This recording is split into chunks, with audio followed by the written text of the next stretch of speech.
ATL Jacob, ATL Jacob. Slide my Rolls Royce through the hood, that shit look good like right on. Get your own salon, your hair done when you want from now on. I'm real creative over here. I'm gonna achieve this, be one of the biggest in the world. On my mind was always ahead. I was always ahead of the curve. I just never scratched the rims.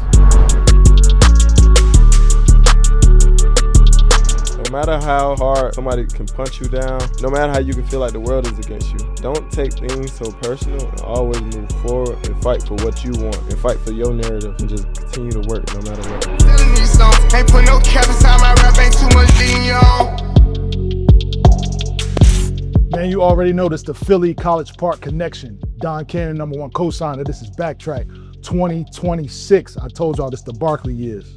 Saquon Barkley years, even though my boys ain't here. But the Philly College Park connection, I'm here with ATL Jacob, ATL Jacob. I can't say it's good as Scooter. Long live the man. Make sure you like and subscribe right now. You know what it is, baby, tomorrow.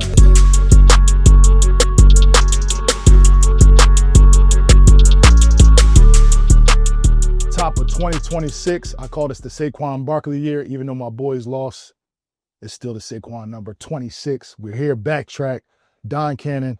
We don't take your viewership for granted. Make sure you like and subscribe right now. And I'm here with another young GOAT, ATL Jacob, ATL Jacob. Good. Let me tell you about this history. I met him very young. We were introduced real early when he was doing his beats and moving around the city. And I thought he was from Zone 6. I thought you was on Gresham Road. I thought you was from, you know what I'm saying, the West Side. You know, I finally found like, damn, you making beats like that from there? Oh, South shit. Side. You know what I mean? Tell people where you from. And you know what I'm saying? College Park, you know. That's right. College Park, Georgia. That's right. That's where I was born and raised. I was born. I think I was living on the West Side when I was born. Yeah. But then grew up, South Side though, from elementary to graduation. Yeah. What was it like growing up on the South Side around those days when you were coming up? It was typical. You know, we had a lot of people like that we seen like come up. Like it was just so much going on. Like watching the rise of like, you got 2 Chainz, Yep. Soulja Boy. Mm-hmm. He ain't from there, but he was down there. So it's like same thing. You had Rich the Kid. You had Rich Kids, the group. Rich Kids, yep, for sure. They weren't from there, but they was down there too a lot. Mm-hmm. You had like Young Thug was down there a lot. You know, yep. Gunna from around the corner, same. Yep. College Park. Just so many people. Playboy Cardi. Yep. Just watching a lot of what's going on when they come up. Yeah.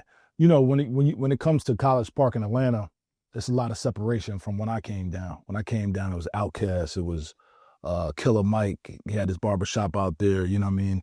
We all fly out of that motherfucker to get to where we got to go. Nah, for real. But the separation was always, sometimes when I seen people sending like, mail stuff over, it would be like College Park, GA.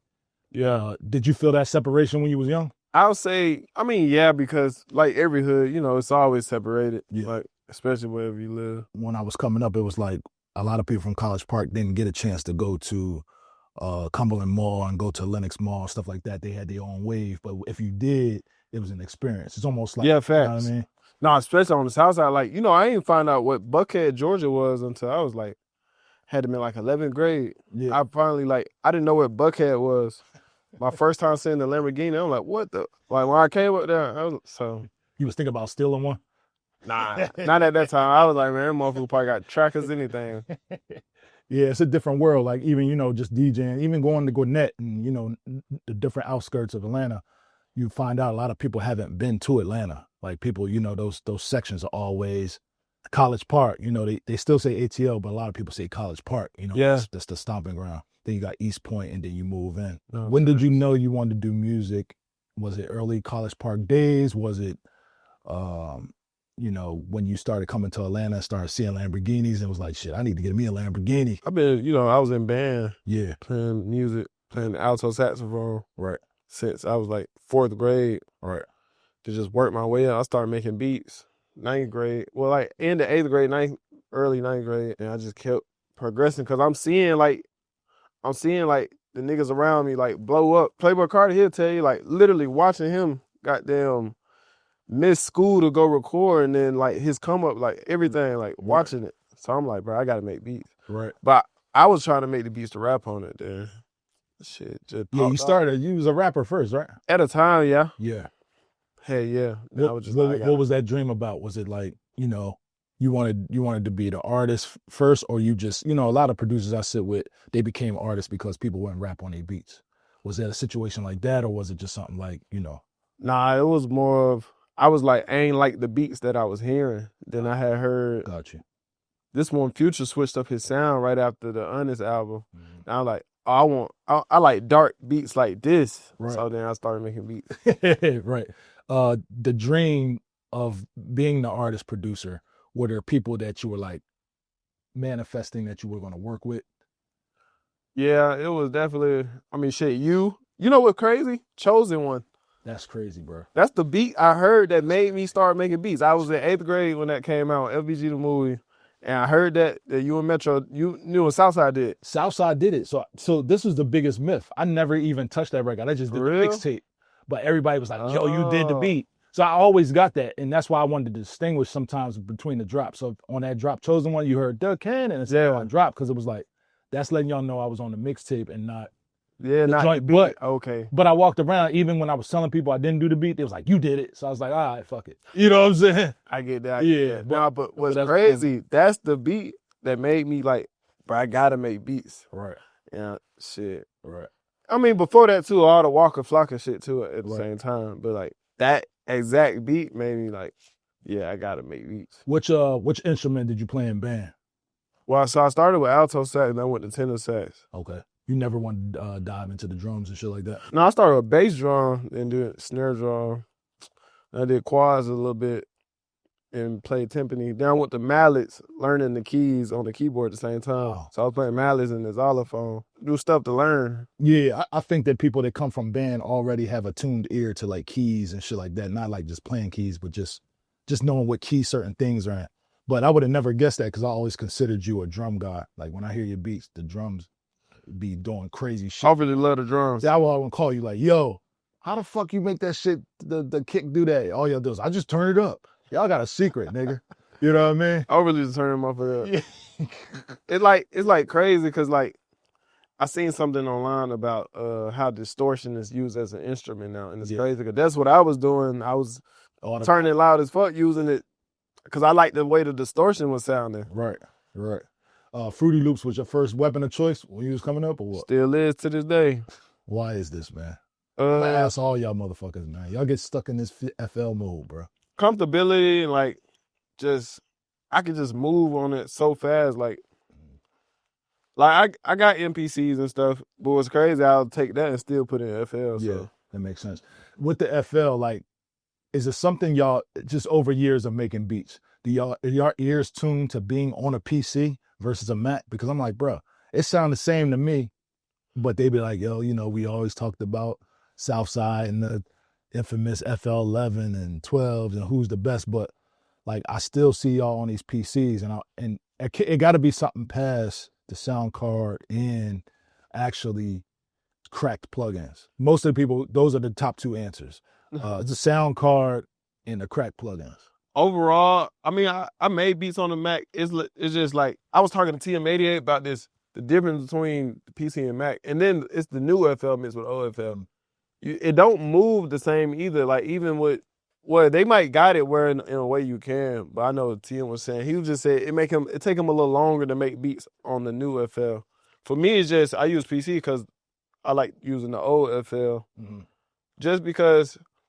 The new FL sounds so clean. I don't like it to sound clean for what I'm going for my sound. I like the dirtiness in the old FL. So like, you know, back then it was an error, but we made it where now that's for me correct. So it's just like even distorting your stuff on the new FL, to me it doesn't sound the same as the old. Computerized.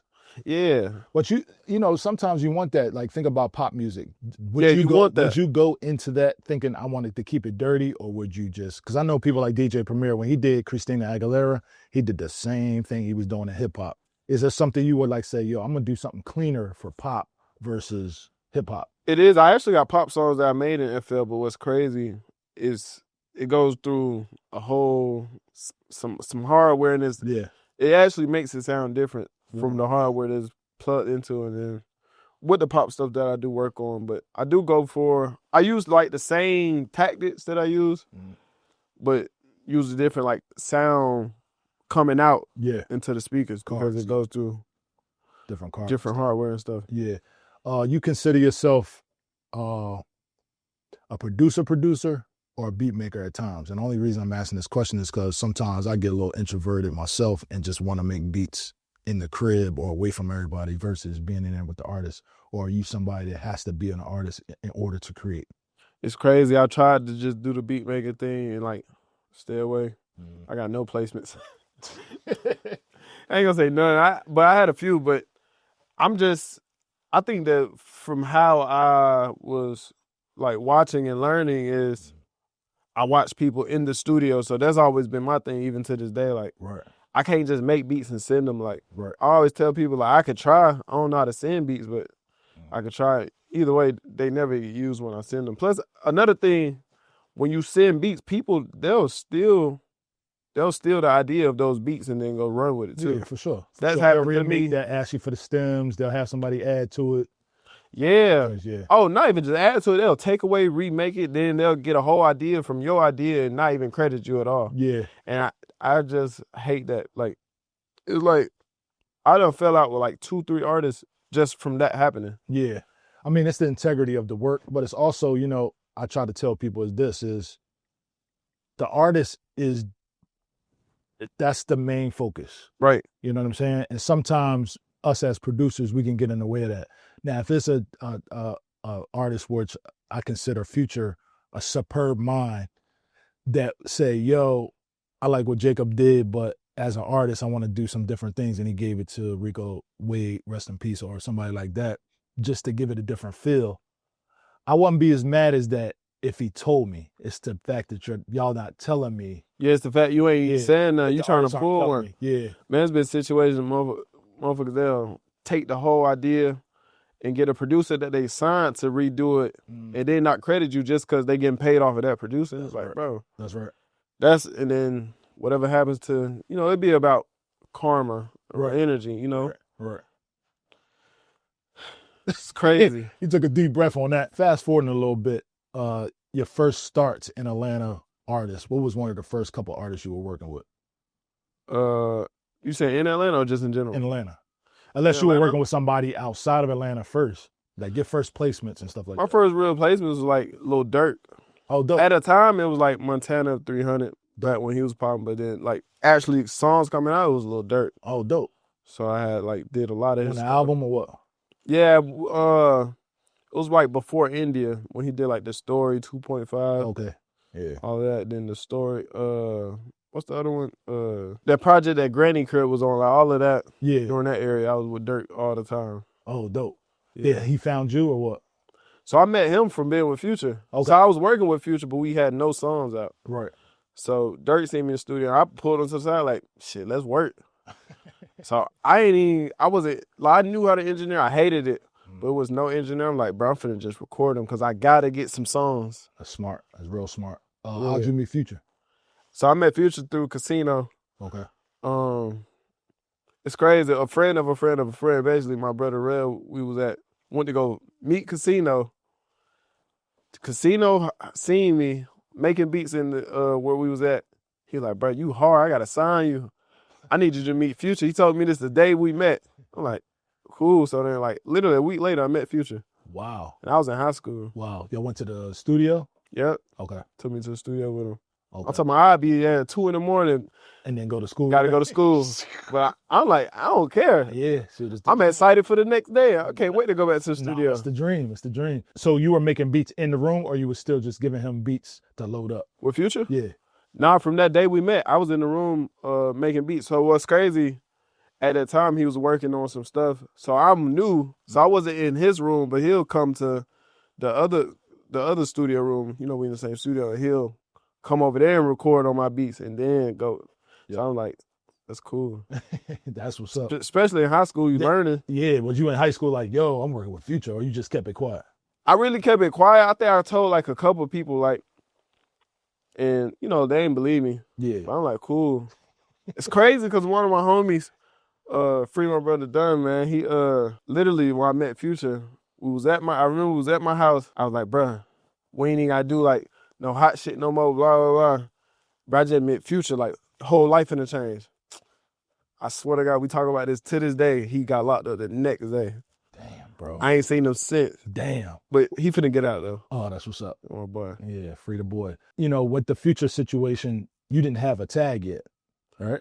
I had like it was like a girl voice in ATL Jacob at the time. Right. I had And that then one. you switched to the new one, which was Scooter. I was working on Scooter project. Long Live Scooter.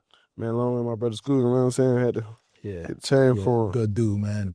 Share a lot of memories with Scooter, especially traveling. I used to DJ a lot of parties that he used to do in maybe Alabama, stuff like that. I always tell that story too. Like me and my cousin was out there. We was getting into something with Scooter back down everybody for us at the party. Oh yeah. You remember that?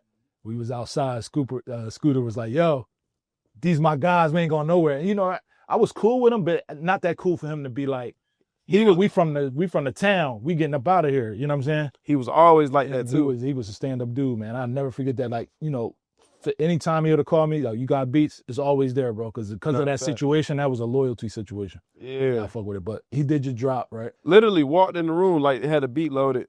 He didn't even know I was in the studio. He just already had a beat loaded. I walked in the room and he's like, oh, so the beat playing, he looked at me like ATL Jacob. That's how the tag came along. Ooh, he said, let me get that. What's great? I'll put it on later. Yeah. I need that tag. Yeah, that's what's up.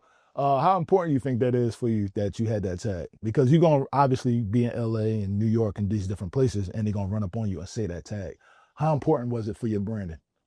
Man, detrimental because is the brand just from that. It's a slogan at that point. It's like, it's ATL Jacob. Right, real shit. Yeah. It's crazy. That's one of the first big artists that gave me a chance. I met Scooter when I think I was like 15, 16. I met him at Hot Beats. Word. First time at Hot Beats. I think Future was there, but I never knew because he never said nothing. I walked in Scooter room on accident, met Scooter, and I was like, bro, I had to be like 15, 16. Right. He was the first one like, bro, just send me beats. Always told me that. Right. A little bit of history. When you first came, when they introduced me, it was a little later. Well, we met and then we came back and we were sitting in there and he was talking about the artistry and the guy that brought me in there, he was basically like, yo, you should sign him as an artist. Nobody, signed him as an artist. Everybody working with him as a producer, but he got some joints. And I remember you sitting at the end of the table, you was kind of telling me your plans and what you were trying to do as an artist, and you were talking about wearing a mask, you know what I'm saying? Yeah. He was like, I don't let nobody see who I'm until I get the shit going. What was your plan and why did you put that as at a stop sign for the time being? What's crazy, that was my plan, but around that time, I think I was working on Future album. You were, yep. So that halted me a lot because I'm like, shit, I'm going to choose the dream. I mean, both of them my dream, but I'm going to go choose a goal or I'm going to choose something that's been my dream but started working. So I'm like, man, I'm going to choose that. And I'm like, shit, I'm going to just make songs and shit. And if it work, it work. If it don't, it don't. Yeah. Either way, I still got beats though. Right. So it was more like that. And I remember I asked you for some beats. You sent me 40 beats. I said, bro, you going to send me 40 beats right now? This is only two people. Let me see. You and Lex Luger. Lex Luger, when I first met Lex Luger, like 2008, 9, I think he sent me 120 beats, brother. Yeah. And I went back all through them. It's all the beats that everybody bought. That's crazy. All of them. And then, you gave me a CD full of beats. And I was like, damn, these joints was crazy. And I'm like, bro, I really wanted to call you like, yo, where the fuck you get the drums from? You going some different shit. I don't even know what's going on. You know what I mean? At that time, what's crazy, it's an 808 that I used to use all the time. It's similar. It sounds like the Spins 808, but I actually made it because I wanted the Spins 808 and I couldn't find it. So I had like learned how to make an 808 from literally a sign. Right. Like a sign. That's dope. That's a design. Yeah. We had Spins on the show. Spins was talking about he don't know why he was coined the Spins 808 because he was like, that ain't even my 808. That's just, you know what I'm saying? They just put my name on it. Yeah. Is he one of them guys that you looked up to back then as beats? Like, who were the producers that you looked up to? Like the producers? Yeah. It was Southside for sure, Lex Luger, Yep. Metro. Yep. It was Mike Wills, Beethoven. It was Spins. It was really the whole 808 Mafia for real. Yeah.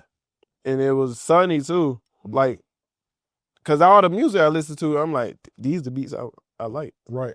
And when you're making those records and you're looking at these guys like, man, I'm gonna get there one day, I'm gonna be like them.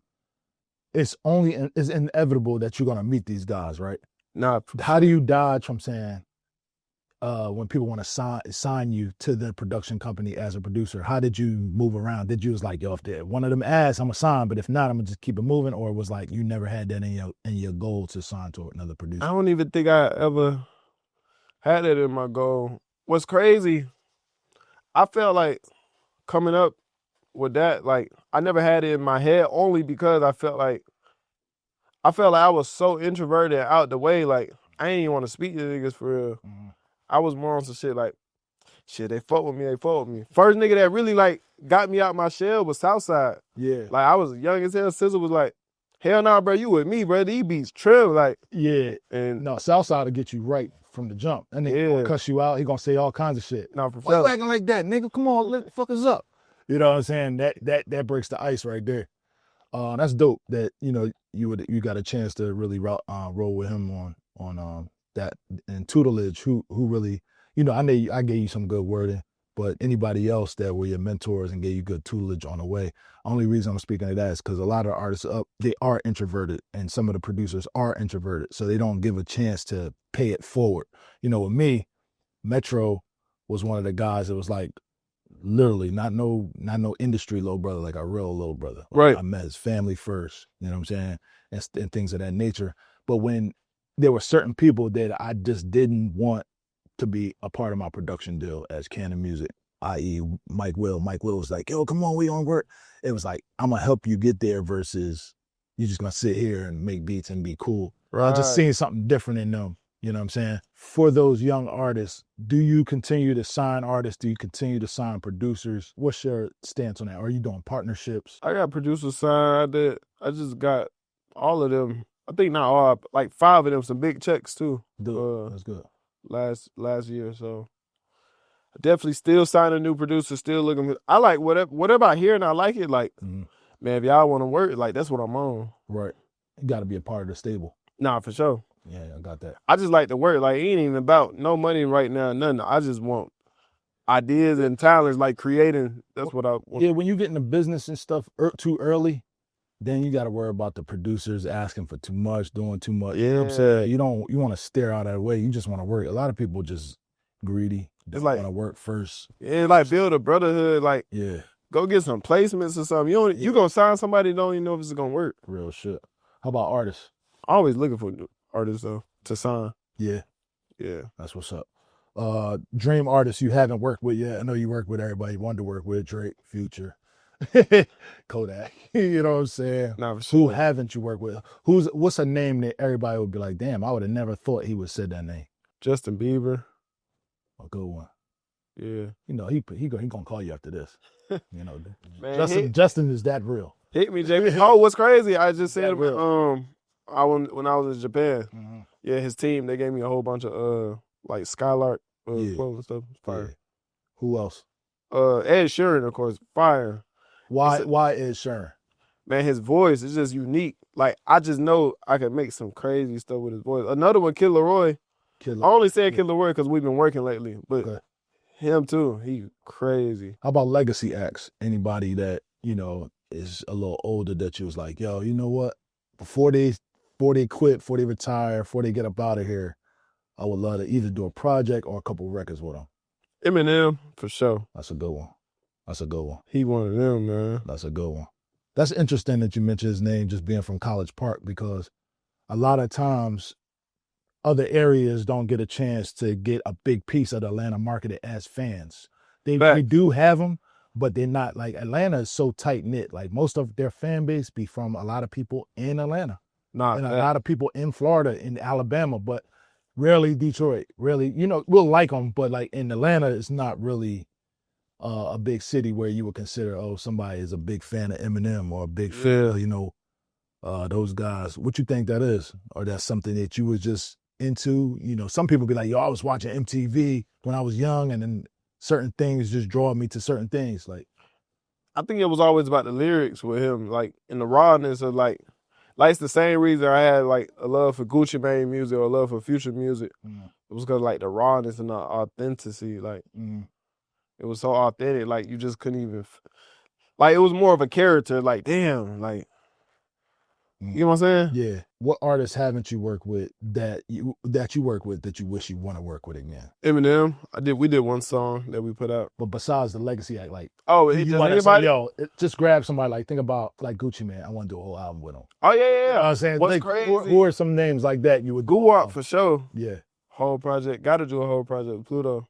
Yeah. I feel like you already did that. You did a way 90%. Yeah. Like that's the project. Yeah. You know what I'm saying? Because think about when you executive producing a project. Me, I don't even be wanting to do every record. I just want to oversee the whole thing. I could do 6 out of the 10. I could do 7 out of 10. I could do 5 out of 10. You know, when I was doing Uzi records, I didn't have to do every record. Right. You know what I'm saying? No, that's facts. You ain't got to make every beat. Yeah, so. Not facts, but when you're the main producer of a project, yeah, I get what you said. So basically I did. Yeah, you basically did that. So Guwap, how about Jeezy? Jeezy? I fuck with Jeezy. I did, it was an album he dropped. I think his last album, I did like 3 on there. Yeah, I remember that. Yeah, Jeezy, a whole project. I think we can in a way. It sounds good. Yeah. Anybody like that you think you would do a whole project with? Legacy, just anybody. Anybody. Man, Trap Dickie, for sure. That would be one of them. That's a good one. Yeah. What's the other one name? He from Belly Gang. Oh, Belly Gang. Yeah. The Belly Gang. Do shit with him too. That'll be fine. You ain't talked to him yet? We exchanged info. I seen him and shit. We exchanged info. I think y'all be a good mix. I think you got something that he might need. You know what I'm saying? Yeah, I'm gonna set up some shit to get over. Give it a hump for real. Shout to him. Nah, for sure. Hump. What's new for you? What's the next steps? Next step, I'm about to put out, man, 41, the group. Yep. Been cooking up some crazy stuff with them. That's hard. Shit we got with them. That's hard. Crazy. Kid Leroy, of course, got some amazing songs with him. Like, I just heard his new record. I like that joint a lot. That's pretty dope. Bro, we got some stuff. Who else I said? J.O.P. Yeah. From L.A. Yep. Mexican artist. Yep. Fire. Yep. Him. I want some more stuff with Fade. Yep. Oh, we actually got a crazy record too. For man, real? we got some. Yeah, I got to play it for you. Good. Let's talk record deal for you. Do you think you're gonna put out your version of The Chronic, your version of Overly Heroes and Villains, your project that's like? That's what I'm working towards this year. So definitely this year. Okay. What's your dream artist for that? I mean, you said Eminem, but for your project, for my project, dream artist, mm-hmm. Man, Billie Eilish. That's a good one. Yeah, because mine ain't gonna be just all trap. Like, it really is gonna be like a vulnerable taste of my music and a story. Yeah, a story. A story about what you're doing. The Chronic was a big story. Right. Even The Chronic 2001 was a story. So I feel like that's what's missing in a lot of these projects. I did hear it in Heroes and Villains, these stories, but The Chronic is one of the albums I'm like, it's a story. If I was to ever make an album, I would have to have a story. And for some reason, I can't get over the hump of telling my story how I want to tell it. So I haven't put out my version of The Chronic. Nah, you know what I'm saying? It's just tough. You know what I mean? Definitely one of the.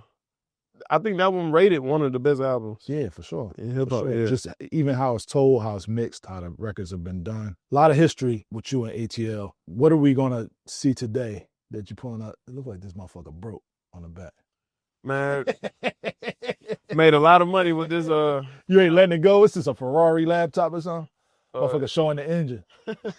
Made a lot of music on this. Really, everything that ever came out made on this. Right. On this laptop. All right. What we be making today? Fuck the Club Up with Nicki Minaj. Shout out to Nicki. And Right On with Lil Baby. Shout out Lil Baby. Oh shit, that's some new shit. I want to do some shit that I did dolo, like with no loops and no extra people, like beats I made completely by myself. Bro, this gonna show all your character. This the 26th year, Saquon Barkley year. Don't fuck with us. BackTrak right here. Yeah. BackTrak, the #1 co-signer Don Cannon, and ATL Jacob. ATL Jacob. We about to get real technical. This is where everybody, they zoom their screen in, snapshot, see what he using. Fuck this club up, man. Yeah. When you're making beats, do you go in it like, I'm gonna make a club record today? Or it's just all feeling? It happened on accident. I was going through this Lex Luger kit. And I was like, man, I was just scrolling through shit. So I was just clicking shit, like not even looking, just clicking shit. Play this record Then I as ended up frequently as clicking. possible. I think I had clicked like this. Then I was like, man, I'm gonna make a beat with a chant. So I just started doing shit like, you know, like, nah, that ain't it. Oh, shit. Man, Yeah. drop this shit. Then I hit that. So I was like, oh shit. I'm like, nah, let me keep going. Fuck this club up. And I hit that. I was like, hold on. So I started playing with that. Pause. I was like, Fuck this club up. Fuck this club up. like doing shit like that. Yeah, in the browser, right? Yeah. It's Then crazy. it came. Then at first it was like this. Fuck this club up. Fuck this club up. Fuck this club up. Fuck this club up. Then I was like, nah, that ain't it. So I was like, Fuck this club up. Fuck this club up. Fuck this club up. Fuck this Playing with club it. You up. did it Fuck DJ this style. club up. yeah, literally you did DJ that. style. Then I was Yeah. like, yeah. I like that's the chop. So I brought it in, chopped it into FL, Uh-huh. basically. And I was like, Fuck this club up. I had to speed it up at the time because I think the original tempo was like 130. Mm. Fuck this club up. Yeah, you know, sped it up 145. Fuck this club up. Fuck this club up.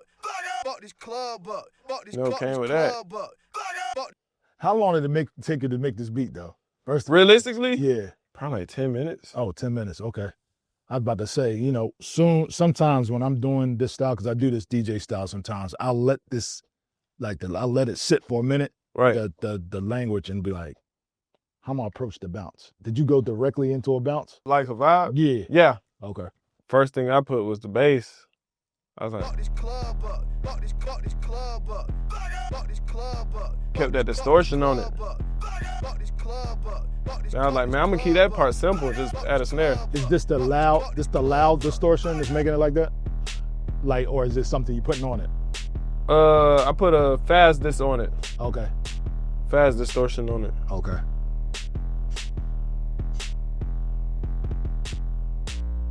So now you got that 808 and snare. Yeah, and I'm like, so like when I make the beat, I be rapping in my head too. So I was like, That makes sense. I was trying to figure out how you was getting the bounce. yeah, See, I'm so- rapping in my head. So I'm like, oh yeah, we don't need no sound right there, just straight drums. Really kept it simple. Then I was like, I need some hi-hats, you know, just keep it simple. So why'd you keep the hi-hat simple and not do no triplets and, you know what I'm saying? Cause at the time I feel like the triplets and the 1/6 and 1/3 and everything was so oversaturated in the industry. Gotcha. I'm like, I ain't gonna do it cause everybody else doing it. They gonna expect it. I'm like, Right. I like being like anti, like, oh, that's what y'all want? I'm not gonna do it. Right. So, yeah. Right. So that'd be my mindset sometimes I make beats. I'm like, I gotta add a sound at least to switch it up from this part Right. to like, How important is the switch up? you gotta keep them interested. Like, the song is like the beat is like a story, like a journey. So it's like, you don't want the same, every pattern, for me, every pattern needs to be different from. Right. So then, even if the beat's short 1 minute or 1 minute 30, you might got 6 different patterns. So you go in Pro Tools, you just chop up them patterns and then still make the beat with them patterns. Most producers are scared to do a bunch of patterns based on they think that the artist ain't gonna like one of the patterns out of the couple. What stops you from being, I don't want to switch this up because it might fuck up the flow. It might mess up how they're rapping or their flow. Where's the confidence come in and say, I'm gonna do a new pattern right here? Cause I'd be like, it'd be a feeling like, I'd be like, oh, this gonna sound, I bet this shit sound good as fuck. If this sound drop out, Mm-hmm. then I do it. I'm like, yeah, to me that sound good. I go off my vibe, my confidence and my vibe. Have you ran into an artist that was like, yo, I don't like that second part? Yeah. And Hella- then what do? You fix it or you like just use the first part? No, I take it out Okay. on the spot. That's why I like not sending beats, cause they might hear that and send the beat. They might just skip the beat. But when you're a That's what I was person, getting to. They might skip the beat based on these patterns, and I see yeah, you do patterns because we like, I need a switch up. yeah, What if it's like, don't switch it up, keep it the same? Because some artists and engineers will loop one part of your beat, and I'm like, damn. oh yeah, I don't throughout the whole ever- song. Yeah. Me and Pluto, we got a couple songs where it's just that one pattern looped out the whole beat, Right, and that shit worked. right. I think what's that one song? It's a song with Nicki and Pluto I did. That one is Snoop the right part. Same thing, but yeah, with this, like, I kept it simple too. Just added a little Mellotron. You know, I love Mellotron. Yeah. I love Mellotron so much. I went and bought the actual The real Mellotron. What is it about Mellotron? Is it because of the dirty sounds? Is it because of something sounds totally different? It sounds so vintage. Gotcha. Sound good, but the original, I mean, the hardware sound even better. Yeah, 1,000%. I just kept it simple, man. Added simple pattern on that one. Mm-hmm. Are you all click or you play also? Mostly I play, Okay. but like when I do fast beats, like sometimes, like sometimes I'll go like a month without making a beat. I'll be like, oh shit, I need some beats. Mm-hmm. I'll spend 3-4 days making beats where I'm not even playing nothing. I'm just clicking shit in, not even pressing play on the beat at all. Mm-hmm. Making the beat 6-7 minutes, and that was crazy. That be the stuff that get placed the most. And I made like a 20-30 pack in one day of doing that from scratch, and the beats be sounding amazing. For real, just clicking, no plan. I don't press play at all until the end. end. Southside did. Yeah. Yeah. I asked him to make me some beats. He came in here one time. He just did a bunch of clicking. And Didn't press play at all. Play at the end, it was a beat. I'm like, how the fuck you doing that, bro? It's like a video game. You know what I mean? Nah, facts it is, and I'll do that when I go emergency mode. I'll be like, damn, I ain't got no new beats. Make some new beats. I just spend like 3 days doing that and come out with like 100 beats. Damn. Before we get back to that, you mentioned not making a beat for a month. Why does that happen? Sometimes, like, because I'm in the studio so much, when I'm out the studio, you know, I spend time with my kids. That's right. When I'm with them, they get 100% of the time. That's right. So I don't make beats, I don't play video games, nothing.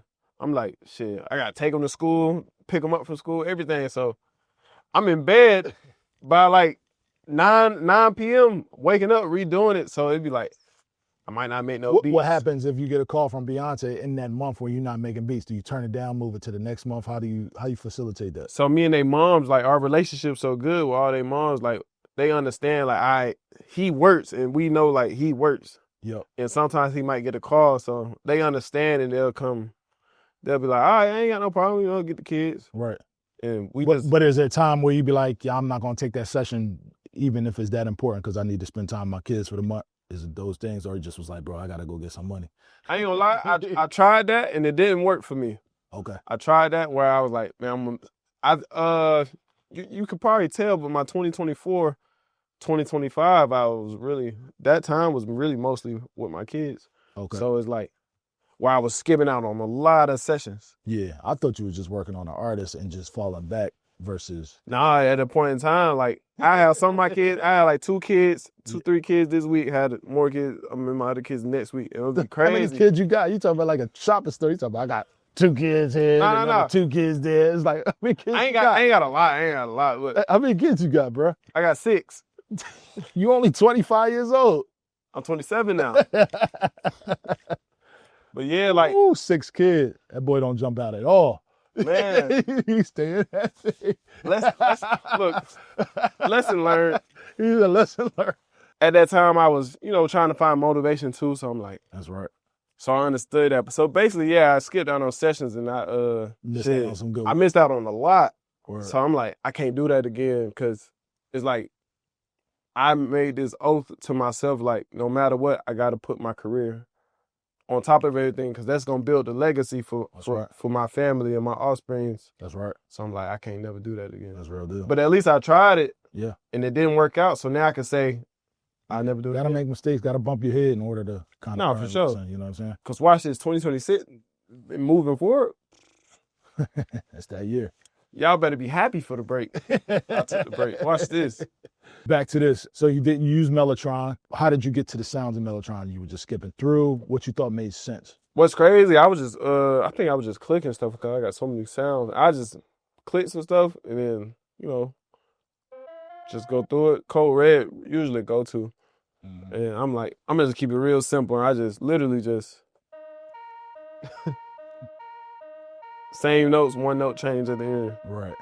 That gives space for the artist. Is that important when you're making your records? Overly, because where a lot of people or producers that mess up at when they make beats, it be too many sounds, and for the artist, they can't think. You got to get them something where it's so much open space. Yep. Where they can just come up with anything. Mm-hmm.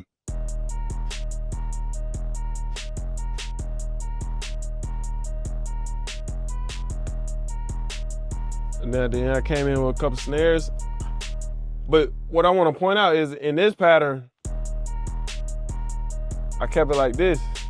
In the next pattern, even though I still got the same sounds, what I did was switch up the 808 instead. A whole different sound or different pattern? Different pattern. Okay. I switched up the 808 instead. I got you. Yeah, just added some subtle stuff though, not doing too much. And a little roll. Fuck this club up. Fuck this club And up. bring her get back in. Club up. Fuck this club up. So it still feel like a party. I like making beats that sound good without the lyrics. Right. Plugins, let's talk plugins.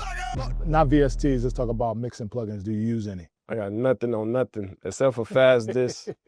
That's about it. Fast Distortion.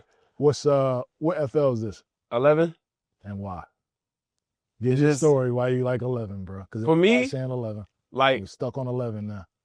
Like, I don't know if you could do this in the new one, but like, say you want to, like, the paintbrush. This is my favorite thing. The paintbrush. Mm-hmm. They don't have that in other ones?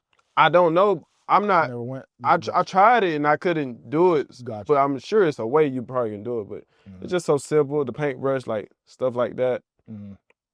Then the sound, like it got that crunch. Like I opened this in the new FL. It sounded different too. Wow. The same exact project because you get a zip loop and open it up. Yeah, it's something about FL11.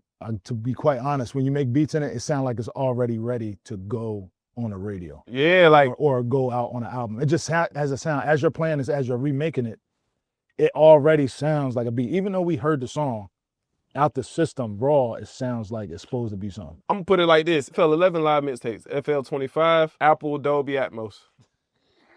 It sounds good, but nobody likes it. Yeah, but people love the live mixtape sound. Yeah, people love that live. All the songs that's been going crazy sound like live mixtapes. That's real. Where'd you go after you made this beat? What did you? Were you in the studio?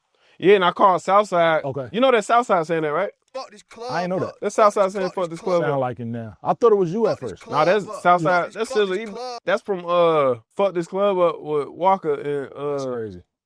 Back then. So SZA was probably like 20 when he said this, when he was doing his mixtape drop. Yeah. So I found this. I called SZA right after. I'm like, bro, listen to the beat I just made, bro. I just found some old vocals from you. And I played it. He like, bro, that shit hard. He like, who you gonna get it to? I'm like, shit, I don't know.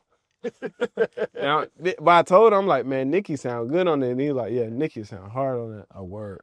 Yeah. So how did he help you get that placement, or how'd you get it to her? At that time, I already knew her. Okay, cool. No. At that time, I had a session set up with her to be introduced. Mm-hmm. That's what it was. And so I was already gonna be working with her. Yeah, I remembered because I'm on the same album. Yeah. And I remember them playing this like ATL Jacob's doing the majority of her album. I was like, oh, that's good.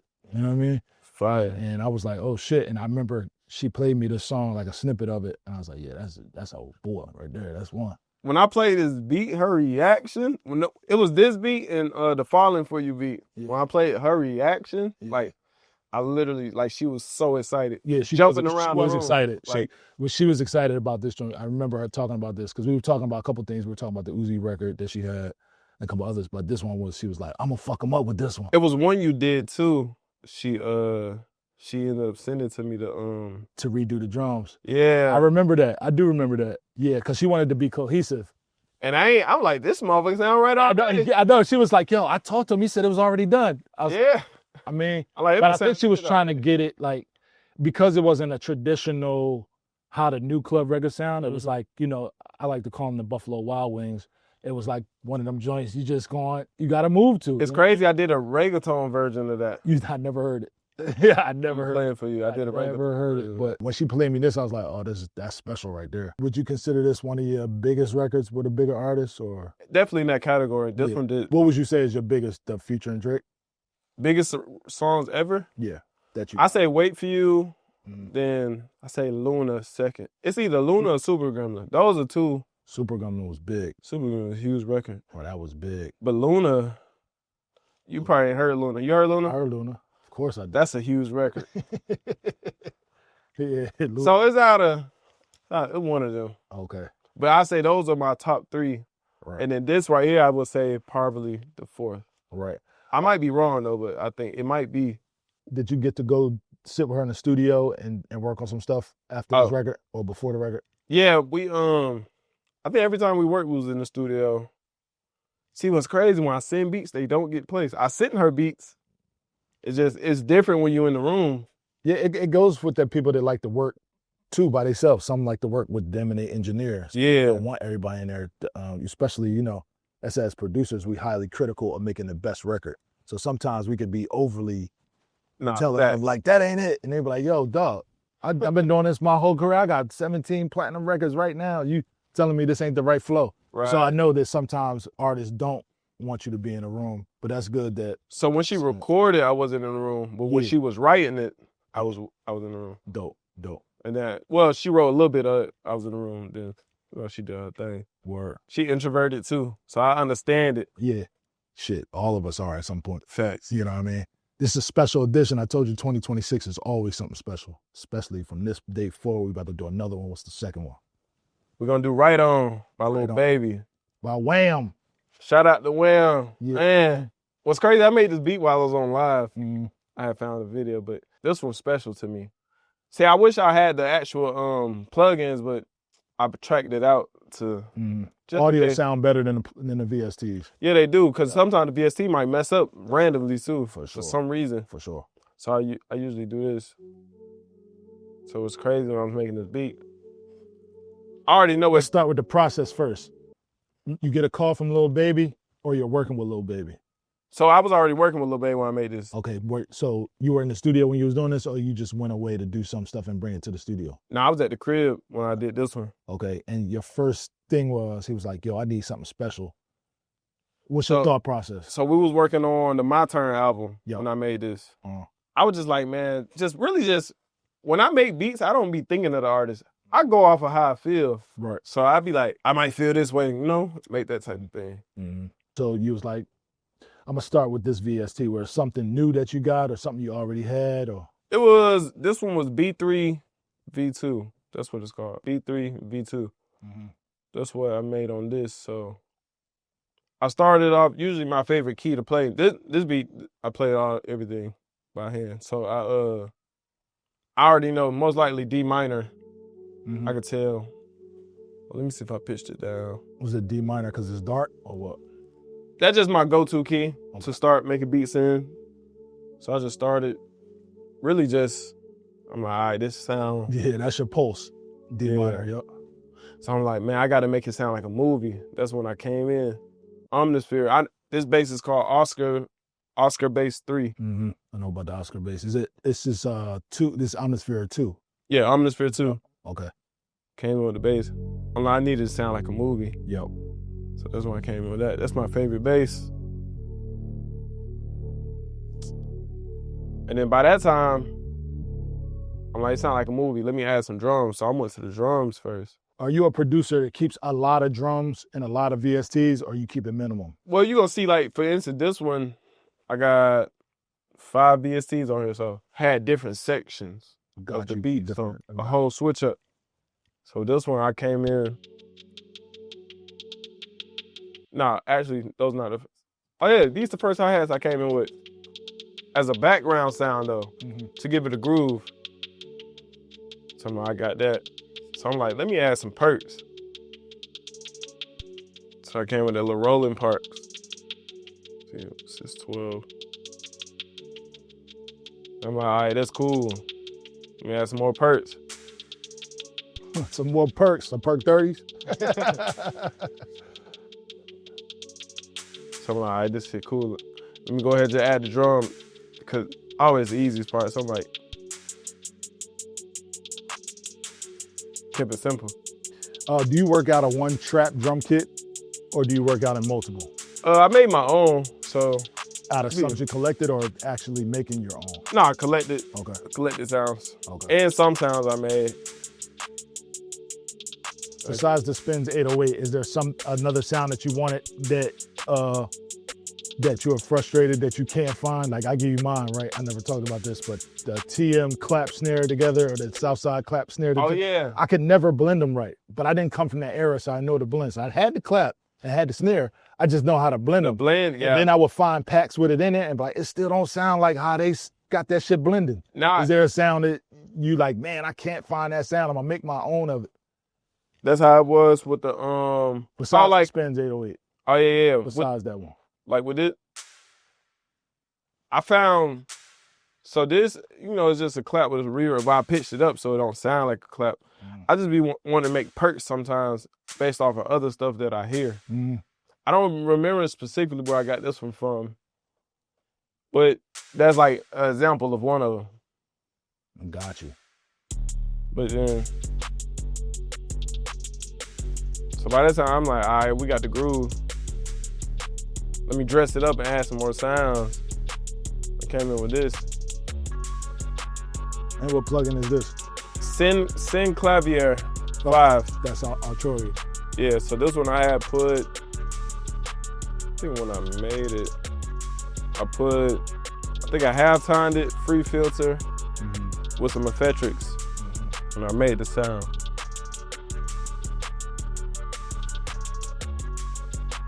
So what's crazy, this is my favorite part of the beat.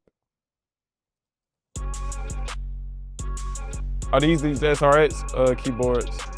That's rolling. Yeah, from the roller. Right. SRX keyboard. Sound like I half-timed it. Oh no, that's all raw. No effects on it. Well, let me check, I might be wrong. Oh yeah, that's all raw. So this was my favorite part. It's the SRX strings. So that's rolling too. Yeah, that's also from Rolling. Got you. I was thinking of like one of the movie intros, like the dramaticness. So I went, that's when I did the like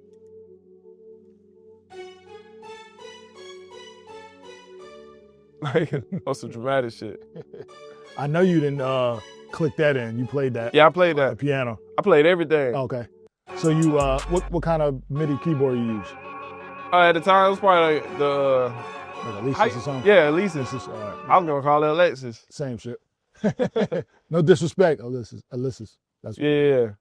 I never knew how to pronounce it till you just said it. yeah, that's the go-to for everybody. That bitch was $89. Fact.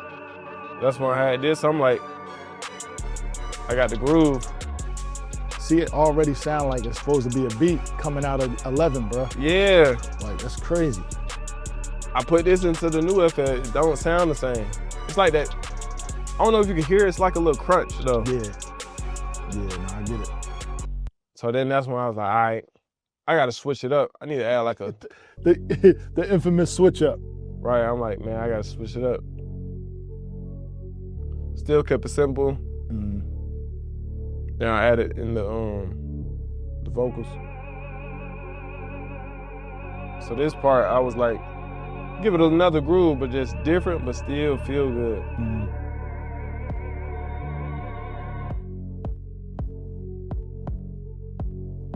Some kick.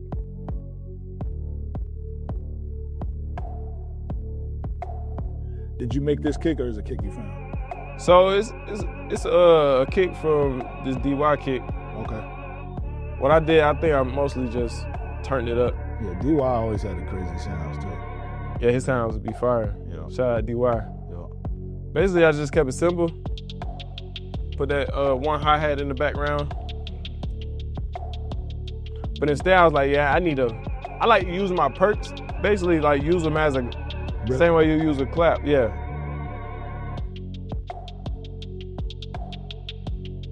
We just added other sounds. Gave it that groove.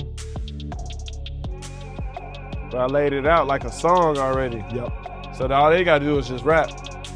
And it's just gonna come to them. Still open. Just a lot of space in that. Yeah. What I wanted to ask you was, how do you know when to send the artist the stems and when not to send them the stems? Or are you one of them people like, I don't care if they get the stems? The ancient Chinese sacred story is, from the 90s up, you didn't give away your stems because you lose your leverage when it comes to the business side. Later in the years when artists was moving and you just wanted to get a placement, a lot of people started giving up stems, and the business has gotten better where people can't run off, on a plug. But see, I didn't know that. yeah, so now early 2000s, I started early 2000s. Give me your stems was like, oh, I'm over. They gonna take my shit.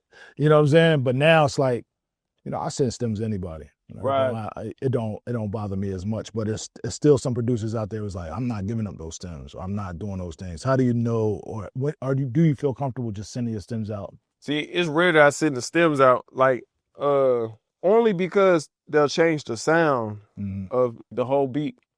Like, there's so many occasions where that has happened. So what I'll do, I'll just bounce down the melody as one file, then bounce down the drums as one file, and send them that. So it's like I do the same thing. So one drum stem, one melody stem. But who do you trust that you would do that for? Like, is there any artist that you trust, or like, I know, of course, Southside. Like, if you ask you send some stems, you ain't tripping. Oh yeah, something like that. Are those people that you trust? Like, what's your top 3 or 4 people that you trust that you can send stems to? Of course, I can trust Future if I send him stems, but he don't even ask for the stems. Yeah, he probably rapping over the 2-track. Once the song 2-track, done. then we put it out 2-track. So it'd be like, yeah, I don't think no one for real. Right. As like, yes, I can send them only if I know what you finna do. Like, are you finna add additional production? Sometimes you might send the stems and they'll switch it up. Word. You be like, bro, what was the point? Right. So that'd be a rare occasion, but like, it's super rare that I send the stems because I'll convince the artist, man, just put out the 2-track. Right. Right. Fuck the club up with the 2-track. Right. Sometimes they can't get it right. That's my biggest songs were 2-tracks, actually. All of them. Oh, that's good. Except for Luna. Luna was the stems, of course, because it's reggaeton, but like Super Gremlin, everything else was 2-track. Right. Let's get to technical questions. Mix and master or no mix and master? Beat or a song? Song. Oh, song, mix and master. Mix and master? Yeah. How about beats? For my beats, no mix and master. No mix and master. Yeah. Dolby Atmos, no Dolby Atmos? It's unnecessary. No Dolby Atmos. Why you think so? I'll say for the music right now in the hip hop, it's unnecessary. Okay. But like Dolby Atmos for like, it depends on the use for it. Dolby Atmos should be a tool. It shouldn't be forced on people. Right. Right. I know most of the people listen to the first mix of their song or something on the phone like this. Yeah. Without no headphones and stuff like that. And you really can't hear if it's Dolby or not. Or Facts. Spatula. You know what I'm saying? Self-engineer or getting an engineer? I get an engineer. Why do you think so? You don't like recording vocals? I get sleepy. I be needing a nap in the studio sometimes. But I be up so long. Bro, you record, I just made 30 beats, record, I'm gonna take a nap, get up. When you done with the song, I'm gonna fuck with it. Right. Hoarding sounds or not hoarding sounds? What I mean is you just keep downloading sounds no matter if you got them already, duplicates and all that. Do you download a bunch of samples and drums and shit, or you just have your kit? I know Pharrell got Logic and he got like one little kit and then he used some stocks. Dang, that's fire. I download hella. So you got hella kits. Why? Yeah. Cause I might be looking for like a certain sound, like. Yep. But they all don't be different. They all be different though. Like Brazilian funk kit might find some shit in there, or like. Right. It's a cinematic kit I be using. It got like just straight movie drums, like. Right. Like shit like that. So you might hear that in the back of a beat. Right. Sometimes. So it just be. Right. But drum kits, long as it's different shit. Right. We're in a future right now, so you're hearing a lot of AI talk. You're hearing a lot of talk about artists and AI. Before we get into that, how important has, a tool like Splice and Output changed music, especially rap? How has it changed seeing the sound? I'm assuming that you use Splice or not, What's crazy, I think I only used Splice one time in my life. I got no placement with it, but right. I just tried it back when it was hyped. Right. I still got to get into it. I'm still a little lackluster on the Splice tip, but I do like what it does. But I just wanted to see your opinion on how it's changed music. Have you seen other producers' stems or things like that, or even in records where people are using a lot of Splice? What's crazy, I got no knowledge on it because I'm so used to making a beat by myself. The only time I use loops and stuff is when it comes from my producers or like one of the bros or something. Other than that, I'm so out the loop with Splice. I wouldn't even know if somebody used a Splice loop or something because I'm so out the loop. Me too. I wouldn't even know. I haven't heard any, but in my opinion, the AI stuff, it sounds good, but it should be used as a tool. That's just in my opinion. Like you might catch something from AI to sample into the beat, Yeah. but not use the whole thing as a beat. Right. So it should be used as an instrument, as a tool and instrument. I'll be on the IG. I think this the AI song. That motherfucker be like, "Oh shit, that nigga dead." You be seeing them Jones? I'm like, is that AI? Like, who sung a song like that? That's overly AI. It gotta be, bro. I'm like, every fucking joint I'm scrolling, this niggas fucking up and getting. Yeah. Like, that nigga dead. I'm like, that's gotta be AI. Gotta be AI. Yeah, that's gotta be the AI story. So you haven't put that in incorporated in your sound yet.